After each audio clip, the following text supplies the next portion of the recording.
ಲಂಚಕ್ಕೆ ಪಶು ವೈದ್ಯೆ ಬೇಡಿಕೆ ಇಟ್ಟಿದ್ದಾರೆ. ಕೊಡದಿದ್ದಕ್ಕೆ ಕಿರಿಕ್ ಮಾಡಿದ್ದಾರೆ. ಜಾನುವಾರು ಮಾಲೀಕನ ಬಳಿ ಕಿರಿಕ್ ತೆಗೆದಿದ್ದಾರೆ ಪಶು ವೈದ್ಯೆ. ಚಿತ್ರದುರ್ಗ ಹಿರಿಯೂರು ತಾಲೂಕಿನ ಅಮ್ಮನಹಟ್ಟಿಯಲ್ಲಿ ಘಟನೆ ಆಗಿದೆ. ಅಮ್ಮನಹಟ್ಟಿ ಪಶು ಆಸ್ಪತ್ರೆ ವೈದ್ಯೆ ರಾಜೇಶ್ವರಿ ಲಂಚಾವತಾರ ಇದೆ. ರಾಜೇಶ್ವರಿ ಲಂಚಕ್ಕೆ ಬೇಡಿಕೆ ಇಟ್ಟಂತ ವಿಡಿಯೋ ಸಖತ್ ವೈರಲ್ ಆಗ್ತಾ ಇದೆ. ಏನ್ ದೊಡ್ಡ ಪೋಸ್ಟ್, IAS ಏನು ಅಲ್ಲ. ವೆಟರ್ನರಿ ಡಾಕ್ಟರ್, ನಮ್ಮ ಹಳ್ಳಿಗಳಲ್ಲಿ ವೆಟರ್ನರಿ ಡಾಕ್ಟರ್ ಪ್ರತಿನಿತ್ಯ ಬೇಕೇ ಬೇಕು. ಅದೊಂದು ದನಿಕೆ ಏನೋ ಒಂದು ಆಗಿರುತ್ತೆ, ಇಂಜೆಕ್ಷನ್ ಕೊಡಿಸ್ಬೇಕು, ಮತ್ತೊಂದು ಇನ್ನೊಂದು ಅಂತ.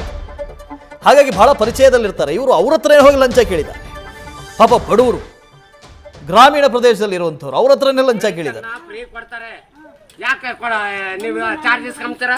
ಪೆಟ್ರೋಲ್ ಚಾರ್ಜ್ ಕೊಡ್ತಾ ಇದ್ದೀನಿ. ಪೆಟ್ರೋಲ್ ಚಾರ್ಜ್ ನೀವು ಬಂದು ಹೋಗಕ್ಕೆ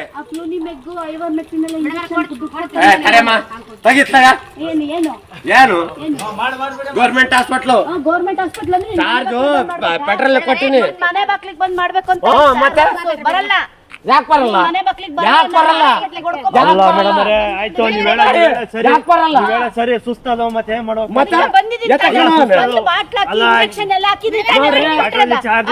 ಪೆಟ್ರೋಲ್ ಮಾತ್ರ ಕೊಡ್ತಾರೆ ಅಷ್ಟೇ, ಯಾರು ಕೊಡಲ್ಲ ಗೌರ್ಮೆಂಟ್. ನಿನ್ನ 100 ರೂಪಾಯಿ ಸುಮ್ಮನೆ ಯಾಕೆ ಹೇಳ್ತಾರ? ಸುಮ್ಮನೆ ಕೊಡ್ತೀನಿ. ನಿನ್ನ 300 ರೂಪಾಯಿ ಕೊಡಲ್ಲ. ಹೋಗು, ನಾನು ಮಾಡ್ಕೊಂಬಂದು ಗೊತ್ತೈತೆ. ಮಾಡೋಣ ಮಾಡ್ತೀನಿ. ಅಯ್ಯೋ ಗೊತ್ತಾಯ್ತು. ನೀವೇ ಮಾಡ್ತೀನಿ. ಆಗ ಇಲ್ಲ ನಿಲ್ಸ ಗಾಡಿಯ.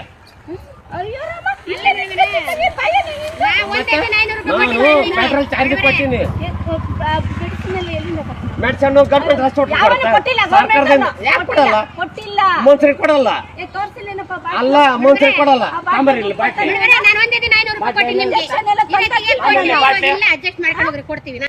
ನೀವು ಇಷ್ಟೊಂದು ಚಾರ್ಜ್ ಕೆಲವೊಂದು ಕಡೆ ಈ ಸೆನಮ್ ಬರುತ್ತಲ್ಲ, ಸೆನಮ್ಗೋಸ್ಕರ ತಗೊಳ್ತಾರೆ. ಕೆಲವು ಸರ್ಕಾರಿ ವೆಟರ್ನರಿ ವೈದ್ಯರು ಒಂದಷ್ಟು ಸೆನಮ್ಗಳಿಗೆ ಬರೋದಿಲ್ಲ, ನಮಗೆ ಇದು ಸರ್ಕಾರದಿಂದ ಬರೋದಿಲ್ಲ, ಕೊಡಿ ಅಂತ ಹೇಳಿ ರೈತರ ಹತ್ರ ಕೇಳ್ತಾರೆ. ಆದರೆ ಇಲ್ಲಿ ಆಕೆ ಹೇಳ್ತಿರೋದು ಸರ್ಕಾರದಿಂದ ನಮಗೆ ದುಡ್ಡೇ ಬರ್ತಿಲ್ಲ, ಸಂಬಳನೇ ಕೊಡ್ತಿಲ್ಲ, ಅದಕ್ಕೆ ನೀವು ನಮಗೆ ಕೊಡಿ ಅಂತ ಕೇಳ್ತಾ ಇದ್ದಾರೆ. ಗೌರ್ಮೆಂಟ್ ಇದು ಏನೂ ಇಲ್ಲ ಅಂತ.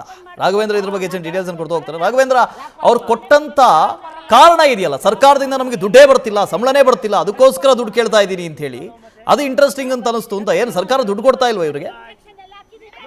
ಖಂಡಿತವಾಗ್ಲೂ ವಾಸುದೇವ್, ಏನಂತಂದ್ರೆ ಈ ಒಂದು ಘಟನೆಗೆ ಸಂಬಂಧಪಟ್ಟಂತೆ ಅಮ್ಮನಹಟ್ಟಿ ಗ್ರಾಮಸ್ಥರು ಲಂಪಿ ಸ್ಕಿನ್ ಇಂದ ಬಳಲ್ತಾ ಇರತಕ್ಕಂತಹ ಒಂದು ಪಶುವಿಗೆ ಒಂದು ಚಿಕಿತ್ಸೆಯನ್ನ ಕೊಡಿಸೋಕೆ ಆ ವೈದ್ಯರನ್ನ ಕರೆಸಿರ್ತಾರೆ.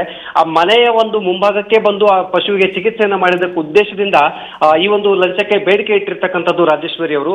ಆ ಒಂದು ಸಂದರ್ಭದಲ್ಲಿ ನೋಡು, ನನಗೆ ಸರ್ಕಾರ ಸಂಬಳವನ್ನೇನೋ ಕೊಡುತ್ತೆ ನಿಜ, ಆದ್ರೆ ಔಷಧಿಗಳನ್ನ ಏನ್ ಕೊಡ್ತಾರಲ್ಲ, ಔಷಧಿಗಳು ಸಪ್ಲೈ ಆಗಲ್ಲ. ಹಾಗಾಗಿ ಔಷಧಿಗಳನ್ನ ನಾನು ಹೊರಗಡೆಯಿಂದ ತರಬೇಕು ಅನ್ನುವಂತ ಅರ್ಥದಲ್ಲಿ ರೈತರಿಗೆ ಮನವರಿಕೆ ಮಾಡಿರುವಂತಹ ಒಂದು ಪ್ರಯತ್ನವನ್ನು ಕೂಡ ಅಲ್ಲಿ ಮಾಡ್ತಾರೆ. ಅಂದ್ರೆ ಇಲ್ಲಿ ನನಗೆ ಸಂಬಳ ಕೊಡ್ತಾ ಇರೋದು ಒಂದು ಆ ಪಶು ಆಸ್ಪತ್ರೆಯಲ್ಲಿ ಕುಳಿತುಕೊಂಡು ಕೆಲಸ ಮಾಡ್ಲಿಕ್ಕೆ ವಿನಃ ನಿನ್ನ ಮನೆ ಬಾಗಿಲಿಗೆ ಬಂದು ಚಿಕಿತ್ಸೆ ಕೊಡಕ್ಕಲ್ಲ.